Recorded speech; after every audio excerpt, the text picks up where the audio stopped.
Dr. Young, so she always supports and takes an extra step to bridge the gap. As Pastor Mike mentioned earlier, so she is the one who does take an effort. So I can attest to that. So whenever there's a need, because we all have to do our own part to show, to say who we are, just to make you guys understand and learn about each other's culture. Then everybody will see that we all have the same American values. So this is what our leader, Dr. Young, she does for all of us. She is dependable, she is very hardworking, and I can share with you one example which is very close to the whole Sikh community. Recently and internationally, that was in India, there was a farmers' protest that happened a year ago. It started. So what was happening is, so farmers like in California, the Sikh community is part of the especially Central Valley for more than 100 years. Many of us have families back there.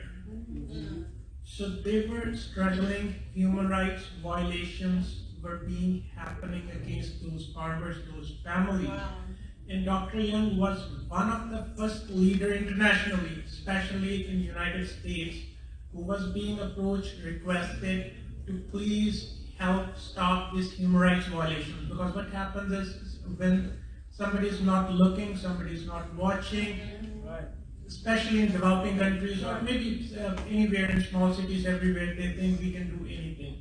So once a leader speaks, and she was one of the first one, after her, many got the courage to do the right thing.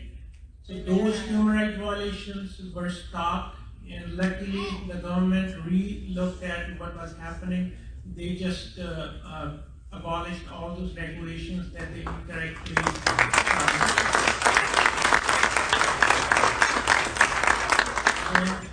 when Dr. Young was reached, she was requested, she generated a letter on her own, which was submitted to the consulates and it reached the right authorities.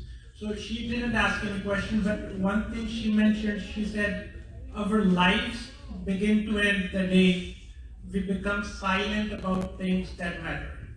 So we need leaders like Dr. Young who supports everybody irrespective of their background, irrespective of their profession, irrespective of their beliefs.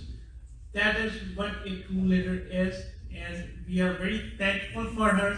Not even I, but all the families who were friends, who families were struggling. More than 1,000 people lost their lives in that peaceful struggle. It was one of the biggest peaceful struggles that happened in this century. Thousands and thousands of people were involved. So we can never forget those who stood by us at those times. And we all need to encourage such leaders who can be part of our society and stand with us when there is a time of need. Thank you very much, Dr. Ian. Thank you.